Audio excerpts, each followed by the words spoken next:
Saudara-saudaraku yang terkasih, ada 3 butir permenungan yang saya sediakan, renungan-renungan singkat. Yang pertama adalah, di sekitar Natal, kita bisa menyebut tokoh-tokoh seputar Natal dari Yesus, Maria, Yosef, Elisabeth, Zakaria, orang-orang Majus, para gembala, dan juga yang tidak ketinggalan siapa? Herodes, seorang yang kejam yang membunuh bayi-bayi yang lahir. Teman-teman, kalau kita, gara-gara tokoh Herodes yang jahat, kejam ini, nggak ada Natal. Salah apa enggak? Tepat atau tidak? Kalau gara-gara satu nih, gara-gara nila setitik rusak semua susu sebelanga. Kan kalau begitu kan kita menjadi manusia yang tidak adil. Gara-gara satu figur yang jahat, yang tidak baik, yang tidak bisa menjadi teladan, rusak semua gambaran kita tentang Natal. Hal itu bisa kita terapkan dalam diri kita masing-masing. Saya gak mau jadi pastor. Kenapa? Itu banyak pastor yang begini begono. Nggak ada orang yang sempurna. Memang mungkin ada 1-2 orang yang tidak bisa menjadi teladan. Tetapi ada begitu banyak, masih banyak saya yakin pastor-pastor yang bisa diteladani misalnya. Saya gak mau nikah misalnya seorang anak muda. Kenapa? Saya punya ayah brengsek.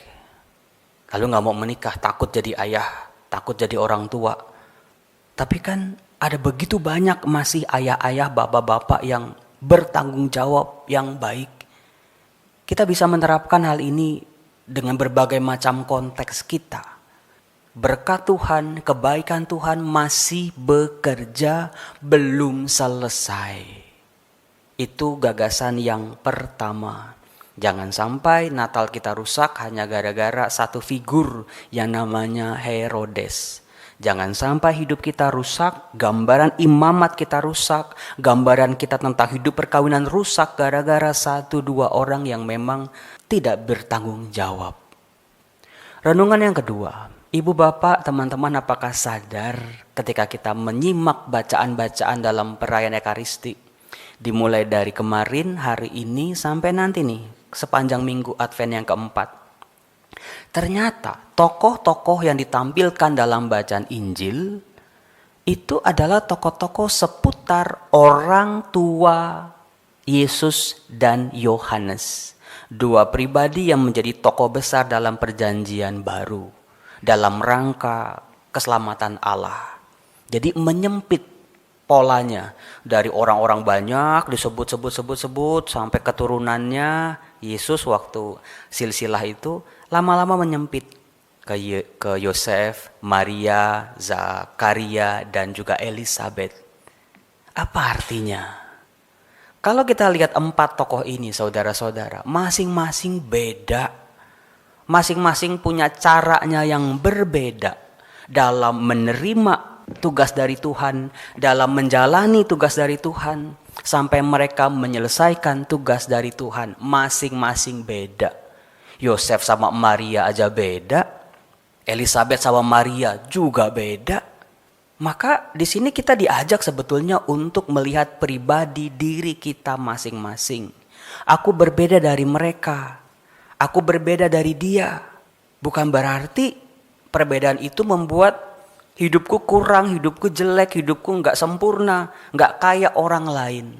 Di sini Yosef, Maria, Zakaria, dan Elisabeth memberikan sebuah teladan bagi kita. Ternyata hidupku unik. Jalan hidupku juga unik, gak ada yang sama. Itulah cara Tuhan bekerja dalam diri masing-masing dari kita secara unik. Gak ada yang sama. Maka cara Tuhan memproses kita, mentransformasi kita juga masing-masing unik. Waktunya, caranya, tempatnya, metodenya, apapun unik. Jadi syukurilah keunikan masing-masing dari kita. Perbedaan bukan dijadikan sebagai iri hati atau benci atau bermusuhan, tetapi sadarilah Tuhan secara ajaib berproses dalam diriku secara unik, sesuai dengan apa yang aku butuhkan. Kemudian juga tampak sekali 4 tokoh ini itu meskipun unik tapi gak bisa dipecah atau dicopot satu sama lain. Kisah Natal tanpa Zakaria kayaknya ada yang kurang. Kisah Natal tanpa Elizabeth ada yang kurang juga. Kisah Natal tanpa Maria apalagi. Tanpa Yosef juga kurang. Itulah pentingnya sebuah kesatuan. Entah dalam keluarga, entah dalam komunitas. You are so precious. I am precious too. Kamu berharga, aku juga berharga. Andai kata ini diterapkan di komunitas, di keluarga, saya yakin gak ada orang yang berani merendahkan, melecehkan, ataupun dia menganggap sebelah mata, dia gak penting karena dia gak sesuai standar saya misalnya. Nggak, kita semua berharga, dipakai oleh Tuhan dengan caranya masing-masing. Tinggal bagaimana berproses. Prosesnya Frater Regi pasti beda sama prosesnya Frater Richard. Beda juga sama prosesnya Frater Lionel. Apalagi sama prosesnya Suster Brigita. Itu pasti setiap orang berbeda. Syukuri keunikan-keunikan kita. Lalu poin yang ketiga. Ternyata ya dalam kalender liturgi gereja. Minggu Gaudete, Minggu Sukacita. Kita diajak untuk melihat karya-karya Tuhan. Tapi akhirnya apa sih? Satu tokoh, berakhir dengan satu tokoh namanya Yosef seperti yang dibacakan dalam bacaan Injil hari ini. Sukacita tidak berakhir pada lelah capek, orang habis rekreasi ke Bali pulang-pulang capek, seringkali kita begitu kan. Habis dari diskotik semalaman pagi-pagi ngantuk. No. Sukacita dalam Minggu Gaudete ditutup dengan satu figur yang luar biasa yang namanya Yosef. Tenang, damai, tidak banyak bicara, bekerja dalam diam, tidak urus kiri kanan, dia fokus pada berkatnya sendiri. Dia menjalani itu, meskipun berat, dia berproses dalam diam. Saya melihat Yosef bukan hanya sebagai figur yang taat, figur Bapak keluarga kudus Nazaret, tidak hanya sekedar itu. Tapi saya melihat figur Yosef ini figur yang sabar. Ini Romo Yosef harus banyak belajar nih. Sabar, saya susah sabar soalnya. Maunya cepet. Yosef dia pelan-pelan dia jalani semuanya. Sampai semuanya terjadi. Sampai nubuat Tuhan betul-betul terjadi dalam hidupnya. Janji-janji Tuhan terjadi. Itulah saudara-saudara yang terkasih. Rasa damai seorang Yosef, pribadi yang damai, dia anteng, tapi bukan pendiam ya, dia anteng, merefleksikan, mengolah.